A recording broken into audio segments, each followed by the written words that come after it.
Halo semuanya, selamat pagi, selamat siang, selamat sore, dan selamat malam semuanya. Selamat berkumpul kembali, selamat berjumpa kembali di kelas online Analisis Desain Sistem Informasi untuk materi kita yang ke-6.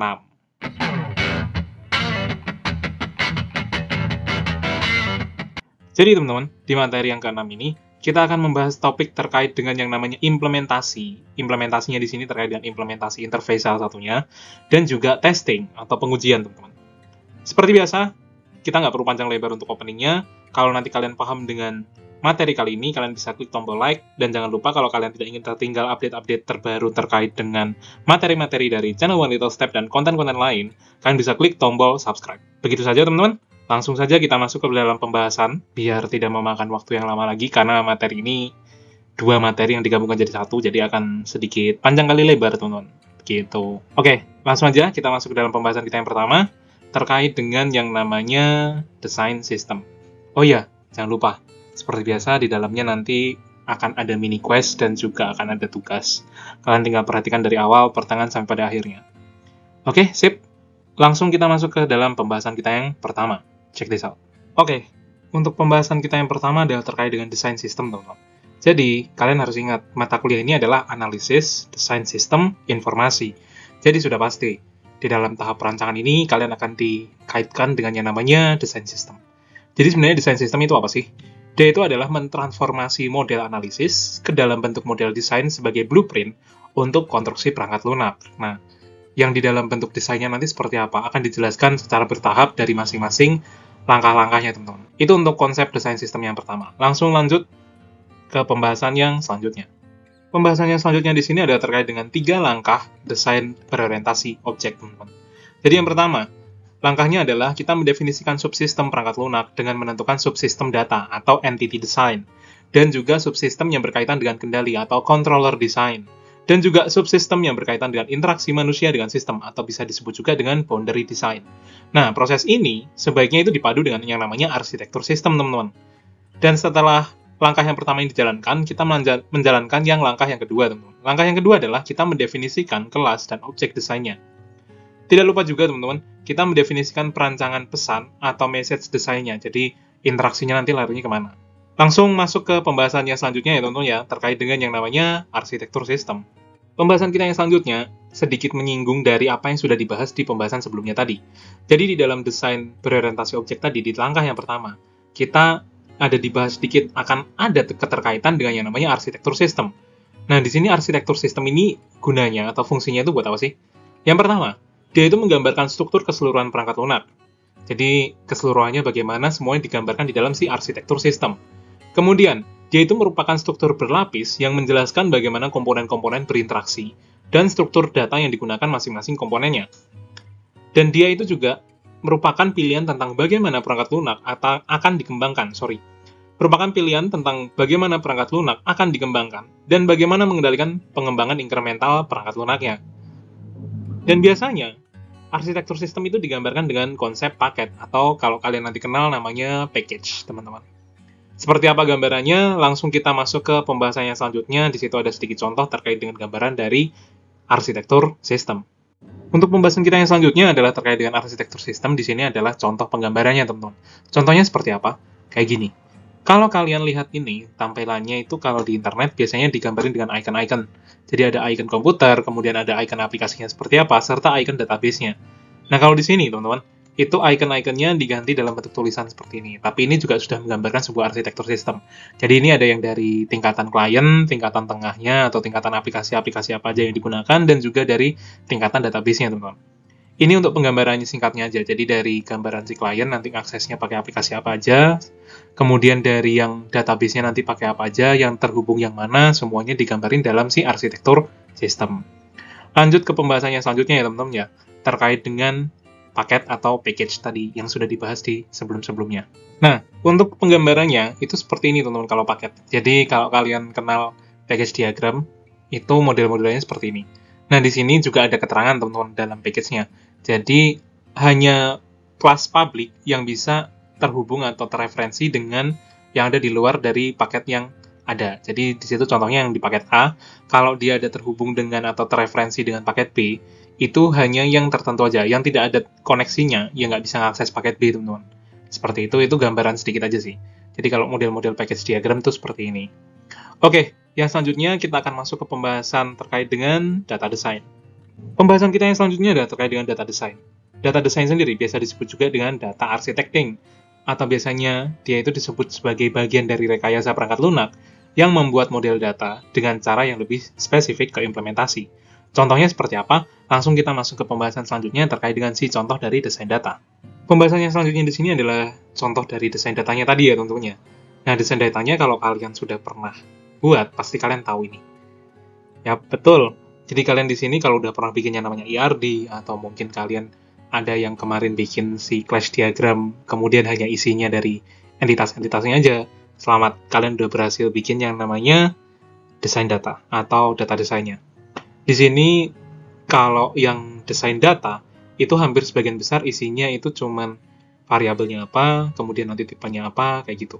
Jadi bukan yang kayak, nanti fungsinya bisa apa, gini-gini, bukan. Tapi lebih ke arah tipe datanya apa, jenisnya apa, seperti itu, teman-teman. Penamanya apa, misal kayak di situ contohnya adalah athlete ID, kemudian dikasih tipenya adalah small integer, kayak gitu, dan sebagainya. Dan di situ ada juga status yang namanya primary key, atau nanti yang lainnya, dan sebagainya. Kalau primary key, pasti kalian juga akan tahu nanti yang namanya foreign key, teman-teman, atau unique key-nya. Seperti itu. Oke, ini adalah contoh dari penggambaran si desain data. Langsung masuk ke dalam pembahasan yang selanjutnya terkait dengan yang namanya interface design. Masuk ke dalam pembahasan kita yang selanjutnya ya teman-teman ya, terkait dengan yang namanya interface design. Jadi, interface design itu dia apa sih? Dia itu tugasnya untuk melakukan perancangan tentang bagaimana perangkat lunak akan berkomunikasi dengan para penggunanya. Dan biasanya, dia itu mencakup perancangan laporan atau report design dan juga perancangan form atau form desainnya. Dari mulai screen and dialog design, teman-teman. Nah, kalau ditanya interface design ini nanti hubungannya sama mana, kalau kalian kemarin bikin clash diagram, kalian juga ada yang bikin yang namanya boundary, teman-teman. Nah, disitulah nanti yang akan berhubungan sama si kliennya. Jadi di sini, kalau anak-anak yang hobi main front end atau yang di bagian depan bikin-bikin tampilan-tampilan, kalian nanti akan ada sedikit kaitannya dengan ini. Tapi di sini saya tidak membahas detail terkait dengan interface design ya. Di sini hanya garis besarnya aja, teman-teman. Contoh penggambarannya seperti apa. Oke, kita masuk ke dalam contoh interface design untuk yang dari segi report atau dari segi laporan. Nah, di sini teman-teman, untuk gambaran dari contoh perancangan interface-nya atau interface desainnya tadi yang di bagian laporan itu seperti apa? Tampilannya seperti ini. Di sini lebih ke arah kayak gambaran garis besarnya aja. Sama inti-inti yang data-data apa yang bisa ditampilin. Outputnya nanti yang bisa kalian pengen tampilin itu seperti apa. Di situs misal ada cop-nya, kemudian ada keterangan, date time-nya, kemudian ada keterangan halaman berapa, statusnya apa, dan sebagainya. Itu adalah contoh garis besar dari perancangan interface untuk yang laporan. Untuk yang selanjutnya, kita akan membahas terkait dengan contoh perancangan interface dari yang bentuknya form. Lanjut ke pembahasan yang selanjutnya. Oke, untuk perancangan interface yang dalam bentuk form, kalian pasti tahu juga kalau kalian anak-anak yang hobi main front end atau yang tampilan-tampilan gitu-gitu, kalian pasti tahu kalau di bagian perancangan form itu paling gampang, apalagi kalau udah ada template-nya, teman-teman. Ini contohnya. Contohnya seperti ini. Jadi, di sini ada salah satu bentuk form. Formnya adalah form untuk atlet. Di situ ada data-data kebutuhan apa aja yang dibutuhin, mulai dari last name, first name, dan sebagainya. Kalian mungkin di dalam pelajaran-pelajaran pengembangan aplikasi dan sebagainya, kalian juga diajarkan untuk membuat tampilan interface yang hanya sekedar prototype, teman-teman. Nah, tampilannya itu berarti kalian sedang membuat interface design, tapi dalam tahapan yang dalam bentuk form, teman-teman. Itu adalah untuk dari segi perancangan yang mencakup dari interface, data, dan sebagainya. Pembahasan kita yang selanjutnya mulai ke dalam tahapan sedikit naik tingkat lagi, yaitu testing atau pengujian. Seperti yang sudah dijabarkan tadi, kita masuk ke dalam pembahasan yang selanjutnya, yaitu terkait dengan testing atau pengujian. Sebelum masuk ke dalam testing ini, kalian akan ada pertanyaan, teman-teman. Pertanyaan seperti apa? Seperti ini. Jadi, teman-teman, ada beberapa pertanyaan yang biasanya digunakan untuk pengujian di sini atau sebelum pengujian, yaitu adalah seberapa baik sistem yang sudah dibangun ini. Pertanyaannya itu yang pertama ada dua aspek. Yaitu yang pertama adalah apakah implementasi sudah sesuai dengan spesifikasinya. Jadi maksudnya ketika dalam pengimplementasiannya ini semuanya sudah berjalan sesuai dengan spesifikasi atau belum. Dan selanjutnya pertanyaan masih nyambung dengan spesifikasi, jadi apakah semua spesifikasi itu sudah sesuai dengan kebutuhan user? Itu biasanya jadi dua aspek yang dipertimbangkan pertama. Kemudian aspek yang selanjutnya adalah dari aspek yang namanya validasi, teman-teman. Di dalam validasi di sini, maksudnya adalah dipertanyakan apakah sistem yang dikembangkan itu sudah benar. Dan biasanya pengujiannya itu dilakukan di mana sistem itu ketika diimplementasikan sesuai dengan yang diharapkan atau tidak. Kemudian setelah validasi, itu ada yang namanya verifikasi. Di sini pertanyaannya biasanya yang muncul adalah apakah sistem yang dikembangkan dengan cara yang benar? Apakah sistemnya itu dikembangkan dengan cara yang benar atau sembarangan? Itu biasanya jadi pertanyaan untuk yang dari segi verifikasinya. Jadi kalau sudah benar, sudah tidak ada masalah semuanya dalam pengembangan si sistemnya, berarti oke, berarti semuanya sudah clear. Atau misal oke, sistem ini dikembangkan dengan yang code-code yang sederhana, atau kayak untuk aplikasi pemrograman yang lebih cepat. Apakah itu sudah dikembangkan sesuai dengan tahapan itu? Kalau sudah, kita verifikasi clear. Biasanya, pengujian di sini adalah terkait dengan apakah sistem yang digunakan itu sudah sesuai dengan spesifikasi atau belum, teman-teman. Di situ adalah terkait dengan si bahasan pengujian. Nah, pertanyaan-pertanyaan ini pasti akan menguji terkait dengan definisi dari pengujian itu sebenarnya apa. Ini masih ada hubungannya sebenarnya dengan pertanyaan-pertanyaan tadi. Jadi, di bagian pengujian atau testing ini sebenarnya, pengujian atau testing itu apa sih? Jadi, dia itu merupakan sejumlah aktivitas untuk menemukan kesalahan dan cacat program dalam perangkat lunak. Dan biasanya, teman-teman, pengujian itu memiliki tujuan itu untuk merancang kasus pengujian, untuk menemukan kesalahan yang tidak ditemukan di tahap sebelumnya, serta dia itu nanti membantu untuk mengeksekusi program untuk menemukan kesalahan-kesalahan yang ada. Itu adalah dari konsepsi testing atau pengujian ini. Yang selanjutnya, kita masuk pada pembahasan terkait dengan prinsip-prinsip dari pengujian. Pembahasan kita yang selanjutnya adalah terkait dengan prinsip pengujian, teman-teman. Jadi dalam prinsip pengujian ini, itu konsepnya adalah semua pengujian itu harus bisa dilacak hingga ke spesifikasi kebutuhan. Dan pengujian itu harus direncanakan sebelum pengujian sebenarnya itu dilakukan, teman-teman. Bisa kasarannya, itu kalau kalian kenal dengan prinsip Pareto atau prinsip 80-20, 20-80 atau 80-20 itu dan sebagainya itu, teman-teman. Kalian akan kenal dengan ini. Jadi prinsip Pareto yang digunakan dalam prinsip pengujian di sini adalah biasanya 80% kesalahan itu dapat dilacak hingga ke 20% modul dan kelas. Jadi bisa dibilang kayak 80% kesalahan itu biasanya cuma terdapat dari 20% dari modul dan kelasnya. Dan tidak semuanya, teman-teman. Seperti itu. Jadi bisa dibilang kayak bisa dibalik, teman-teman. Dan biasanya 20% kesalahan itu bisa juga dari 80% modul dan kelasnya, teman-teman. Jadi ini prinsip Pareto kalau kalian pengen belajar lebih dalam lagi, itu sebenarnya panjang sih. Tapi di sini di dalam konsep pengujian, jadi bisa dianggapkan bahwa 80% kesalahan itu dapat dilacak hingga ke 20% modul dan kelasnya aja. Jadi 80% kesalahan itu nggak perlu kalian sampai nyari di semua modul, teman-teman, tapi hanya di modul-modul tertentu aja. Hanya di 20% modul dan kelasnya. Nggak semua kelas, nggak semua modul di situ terdapat kesalahan. Seperti itu, teman-teman. Jadi kesalahan paling tingginya cuma di 20%-nya aja. Seperti itu. Itu dari konsepsi prinsip Pareto. Tapi kalau kalian pengen belajar terkait dengan prinsip ini, karena kebetulan prinsip ini itu juga bagus diterapkan sehari-hari, kalian bisa cari aja info-info terkait dengan si prinsip Pareto ini. Oke, fokus ke topik utama lagi ya tentunya. Jadi di prinsip pengujian ini, selain dari yang tadi sudah dijelaskan, bisa dilacak, dispesifikasikan, direncanakan sebelum itu, dan harus kalian punya prinsip bahwa 80% kesalahan itu bisa dilacak di 20% modul, pengujian juga itu harus dilakukan dalam skala kecil, yang mengarah nanti ke skala besar. Maksudnya apa, teman-teman? Kalian jangan langsung cari yang gedenya, tapi kalian cari dari yang kecil-kecil, kemudian nanti biasanya kecil-kecil itu bisa ada hole-hole-nya lagi yang nyambung ke mana. Kalau tidak ada berarti clear. Semua masalah itu tidak ada sampai ke skala yang besar, teman-teman. Seperti itu. Jadi kalian selesaikan yang simpel-simpel dulu, baru menyelesaikan yang gedenya. Jangan cari yang gedenya dulu, teman-teman, karena biasanya lebih kompleks. Hal ini kenapa sih sebenarnya? Karena agar lebih efektif, sebaiknya itu kalian itu dibentuk tim pengujian. Karena apa? Kalau kalian fokus ke satu hal, seperti itu pengujiannya, tapi kalian sendiri tidak nemuin dari awal, kenapa? Kalian akan kesusahan sendiri, karena biasanya tim dari pengujian atau testing itu nggak cuma satu orang, tapi bisa beberapa orang. Contoh kayak kalian jadi seorang tester game, itu nggak cukup satu orang yang jadi, teman-teman. Bisa beberapa orang yang dimintai pendapat, seperti itu. Agar apa? Agar lebih efektif. Itu adalah si prinsip-prinsip pengujian. Yang selanjutnya adalah masuk ke dalam konsep dari perancangan pengujian, teman-teman. Konsep dari perancangan pengujian di sini, itu sebenarnya ada banyak banget macam-macam dari perancangan pengujian. Tapi di sini yang akan kita bahas ada dua. Kalian pasti kenal, yaitu yang pertama white box testing atau menguji programnya itu secara internal aja, dan yang kedua adalah black box testing atau menguji sistem itu secara fungsionalitasnya. Jadi bukan dari secara keseluruhan sistem, tapi hanya fungsi-fungsinya aja, teman-teman.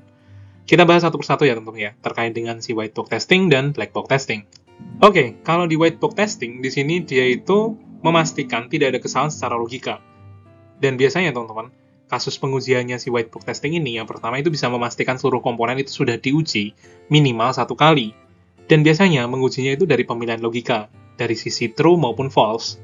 Kemudian memeriksa semua perulangan atau loopingnya pada batasan-batasannya serta langkah-langkah operasionalnya.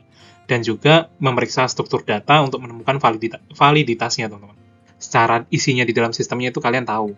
Tapi, beda sama si black box testing. Karena apa? Black box testing itu seperti ini. Kalau di black box testing, teman-teman, dia itu pengujiannya cuma fokus pada aspek fungsional sesuai dengan spesifikasi kebutuhan. Dan biasanya, dia itu mendefinisikan kesalahan eksternal, atau misal ada akses ke database-nya, itu ada kesalahan fungsi operasi fungsinya, atau kesalahan-kesalahan dalam inisialisasi dan terminasi. Ini yang dimaksud dari segi si black box testing. Kasarannya, teman-teman, si black box testing ini, dia itu cuma tahu kalian itu nginputin 1 tambah 1, hasilnya sama dengan 2. Seperti itu. Itu black box testing. Dia nggak perlu tahu gimana caranya, atau gimana algoritmanya, logikanya, atau loopingnya, atau codingannya, dan sebagainya. Seperti apa sih proses 1 tambah 1 sama dengan 2. Dia nggak perlu tahu itu. Dia cuma mencoba bahwa 1 tambah 1, jika kita enter atau sama dengan, dia harus menghasilkan yang namanya 2. Itu dari segi black box testing.